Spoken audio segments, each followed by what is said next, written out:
Do, do, do, do, do, do, do, do. It is 10:26. It's 10:26 and we're live. All right. I don't think we have ever in the history of the Patels done a live this late. This is crazy, but it's our anniversary and we'll go live late if we want to. So there's that. All right. In all seriousness, though, because we are actually kind of tired, it's our anniversary, and we wanted to do something really special this month that we're not going to tell you about tonight. We're not going to tell you about it tomorrow, but we are going to tell you about it this month. So we are really grateful and excited. Oh, the camera's up there. And this, by the way, is raw and uncut because we're grown folks right now. But it's raw, uncut, informal. Talk about marriage. We have 80 principles for marriage that we came up with the surprise that we're going to share with you this month. And out of these 80 principles, we're actually going to share just one, unless we feel generous, with you tonight. So if you're married, you can come in, sit with us for a few minutes. If you're single, you definitely need to come in, sit with us for a few minutes. This will bless you. It will do your soul some good. But yeah, year 16. Can't even believe it. Mm-hmm. Yep. It feels like a long time ago, but at the same time, it feels like where in the world did the time go? So I guess that just really means there's a balance. We've had a balance in marriage. Has not always been easy, but it's definitely been God. So we're really excited about where we are right now and where we're headed in our marriage, in the midst of and in spite of any challenges that may be going on. Okay, so get this principle tonight. One principle out of 80 of our principles, and this principle tonight is what number is it? It's number 58. I think it's number 58. And what's the principle, babe? So, what does Proverbs 17:22 and Eastlake and then Edge of Tomorrow have to do with our principle? What does what? Eastlake, Eastlake, Edge of Tomorrow, Edge of Tomorrow, and Proverbs 15 or Pro- 17:22. Proverbs 17:22. What do they all have in common as it relates to our marriage Our specifically? principle. Okay, our principle. All right. So start with Edge of Tomorrow because I have no idea what Edge of Tomorrow is. This is Cam's doing right now. What is Edge of Tomorrow? So the Edge of Tomorrow is basically a Tom Cruise is stuck in a time loop. So every time he dies, he starts all over, but he retains his memory. And so he has to come up with a strategy how to overcome the aliens from taking over. And eventually, at the end, he does with the help of another person that has the same power. But that was the movie that we wanted to just go see, and we were in living in Eastlake at that time. And so we went to see this movie, just relieve stress, get out the place that we were living in and stuff. So we go watch this movie. After it's done, it's almost like Groundhog Day. You just get yourself killed and start all over again. Wait, first of all, Tom Cruise was in a movie with aliens. Sci-fi. And we went to see that movie? Yeah. Why do I not remember that movie at all? I have no idea what you're talking about, literally. But anyway, okay. All right. So that was Edge of Tomorrow with Tom Cruise. Okay. And then Eastlake is the part where we were, the place that we were staying at. Okay. So I'll do the Eastlake one. All right. So let me do the Eastlake. So Edge of Tomorrow, Tom Cruise kept dying. He was repeating this day because he did not complete his mission, or he could not complete his mission because he kept repeating this day. All right. So that's the first story. Now, Eastlake. So Eastlake is a town in California. California. Thank you. How to get a blank like that? East Lake is a beautiful town or little city in California where we used to live. It was one of my favorite parts of California, and we lived there for a very, very, very short period of time. So, in the discussion of marriage, you have challenges in marriage. You know, it's marriage is beautiful, right? But you're going to have challenges. You're going to have things that arise that you are not prepared for, that you did not expect, that you did not look for, but it happens, right? So we were living in this place. We had literally just moved there. We had went through a series of struggles and setbacks and difficult circumstances, and now we had gotten to this beautiful place in this beautiful city, and we were there for about a week, and we finally felt like we can breathe now. We're in this beautiful place. We're going out to the movies tonight because we've been through so much that we just needed a breather. We needed a night where we could laugh. And that's the hint to this principle. And so we went out to see Edge of Tomorrow, apparently, which is a movie I have no recollection of. And when we came home, after a week of living in this place, we were told that we had to move. And not just that we had to move, but we had to move immediately. Obviously, no fault of our own, not because anything that we had done, but because of some regulations that the person did not tell us about and that apparently they did not know about. So, um, the comparison or common the commonality between Edge of Tomorrow and this circumstance, Eastlake, was that we had already been in a repeated series of situations that were difficult, and now it felt like we had to start all over again within this particular season. It was a tough season in our marriage, and it just got to a point where now we're getting ready to repeat this day all over again. So we can't complete our mission because we got to start over again. All right, now the scripture. So scripture is Proverbs 17:22. Don't go away because if you're married, you've experienced these type of challenges, maybe not the same situation.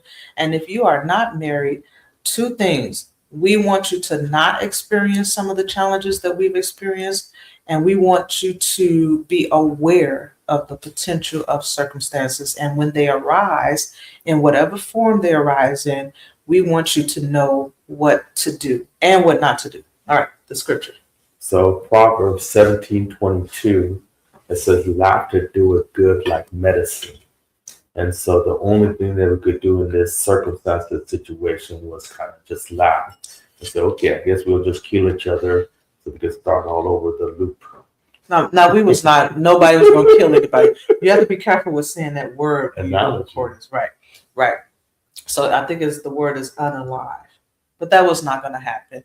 It really was a situation where we had to learn to laugh. So the principle in marriage, or one principle in marriage, is laughter is a gift. You will have challenging seasons. You have to get to a place where you're able to laugh in different situations. It will be tough. You may not be able to laugh in the beginning, especially when you're in the heat of your trials. And first of all, now that I'm thinking about this is principle number 58. How did we get so far at the bottom of the list? But anyway, you have to be able to get through the challenges and get to a place where you can laugh. Otherwise, you will literally break. You will not be able to endure the season.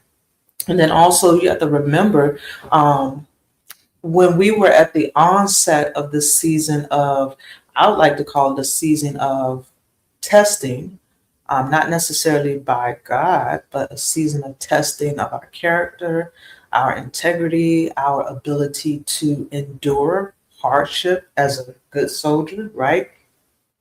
And so we had to make a decision that night, and we literally just laughed because it was hilarious.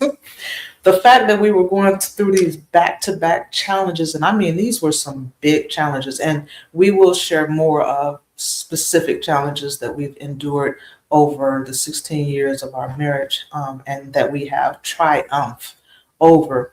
But in this particular season, it was tough, and so there was no reason to cry. There was no reason to panic. There was no reason to stress because it was literally hilarious. Because it was like, seriously, after all that we've already been through, now we get to breathe, but we're going back into this same type Loop. of loop again. All right. And the fact that we burst out laughing made it even more funny to us. And so we just wanted to encourage some couples out there because it's easy. Oh my God, it's easy to give up in challenging seasons. It's so easy to just walk away and be upset and blame your spouse for whatever the situation is that you're going through. Um, but I thank God that we toughed it out. We toughed it out, and even now today, at our age, our young tender age, uh, individually and in marriage, we still learn to laugh at situations when they arise. So laughter is a gift. When you're dating, make sure you have lots of laughter. And there are even marriages who have maybe been together for years, and maybe you've been through so much stuff that you have lost the ability to laugh. I would say to you, um, look for ways, look for things in your situations and in challenges that just don't make sense. Like it literally makes no sense to the point where it has to be funny because this is ridiculous, and laugh about it. Now, I said before, you may not be able to do that in the beginning, but at some point, we have to get to the place to do that. Okay? I was thinking about Genesis 18. I was reading it today, and it was talking about the time when the Lord visited Abraham and told him he's going to have a kid. And then Sarah's in the back in the tent, she's laughing. And she was like, how can I and my husband being old have kids? And she's laughing, and the Lord said, why did you laugh? And she said, I didn't laugh. So she was scared. So, but she still laughed. So if our founding father, Abraham, and his wife laughed at like the craziest circumstances situation, how much more this principle is effective for us that are dealing with things that we're going through. So, Not to mention that, I love that you went and pulled the scripture from, what was Genesis it? 18. Psalms. Oh, Psalm 17:22. Psalm 17:22. But the other scripture we had was Psalm, what? Psalm 30? I think so. Psalm 30 and 5, where it talks about weeping may endure for a night, but joy comes in the morning. Let me look at some comments. There might be some comments in here. I'm sorry, I'm not ignoring you. But yeah, weeping may endure for a night, but joy comes in the morning. So in marriage, I remember hearing someone teach this class, or preach actually a Bible class. And in the class, they said you have to have some absolutes about yourself in order to prevent yourself from ending up in situations that will cause you to um, not please God, right? And by that, they meant having absolutes mean before you arrive at a situation, you already have in your mind made decisions of things that you will and will not do. We call these deal breakers. And this teacher called them absolutes. So in marriage, especially those who are not yet married, you will want to have some absolutes before you enter your marriage covenant. And one of the absolutes is understanding when scripture gives us instructions about life in general. So, for example, the scripture in Psalm 30 and 5, I think it is, says, weeping. It may endure for a night, but joy comes in the morning, right? That means that yes, there will be times where you will be sad, times where you will be challenged, times where you will not want to move forward. But just like you'll have those times, you will also have times where you will be happy, you will experience joy, and you will want to move forward. So in marriage, we have to focus on the times in the morning and take the focus off of the times at night, because both of the times they have to exist at some point, right? You have to have a night and you have to have a morning. There's no way to get to your morning except you come through the night, right? And there's no possible way to stay in your night forever, right? So absolutely, I know that I cannot give up on my marriage because there's a morning. There is a morning in marriage. There may be nights in marriage, but there is a morning, and you can take this and apply it to any of your situations.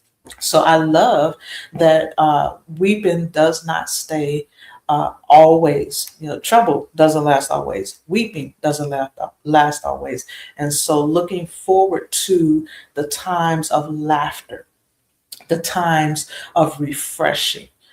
You have to be able to know that that is coming, right? So, and this is in any situation, any circumstance, any commitment that you make. You got to know going into that commitment that it's not always going to be pretty, but there will be seasons that it's pretty. And that's what I'm looking forward to, right?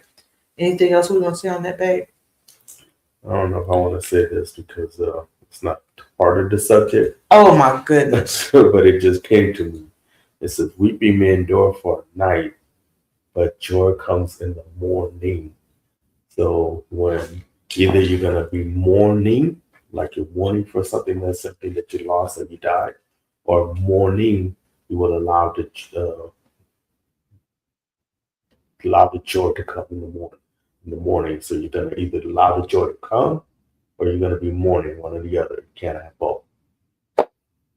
I'll take joy for 200, please. I don't want to be morning. I want it to be morning as in AM or as in daylight or as in time of refreshing, but I don't want to be morning as in sadness, right? So that's our principle for you tonight. Laughter is a gift. Take it, open it, enjoy it, visit it often because challenging seasons do exist in marriage. But my God, after you get from that first year of marriage, if you keep going through those nights, you keep getting to those mornings, you'll be saying 16 years later, no, it wasn't easy, but guess what? We made it 16 years and we love each other through all that we have been through. Um, we really do have to laugh at each other because, yeah, we have to laugh at each other.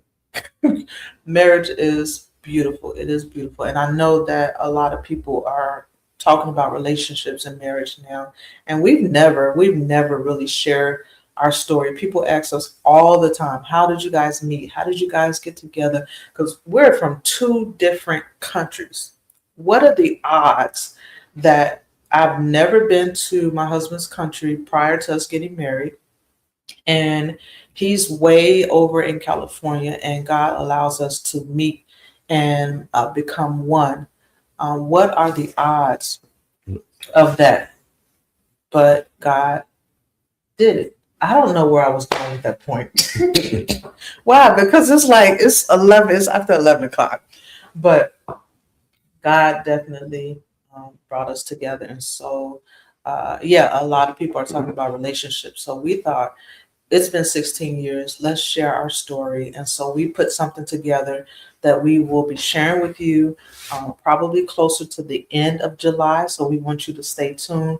We will be going live or sharing a video every single day for the rest of this month. Every single day for the rest of this month, we will be sharing a marriage principle that we have personally learned with you. So when you see us go live on marriage, grab a friend, grab a sister, grab somebody, because you have no idea what we're going to be sharing each night. It could be something crazy, but I tell you, it's going to be raw. It's going to be uncut. It's going to be honest.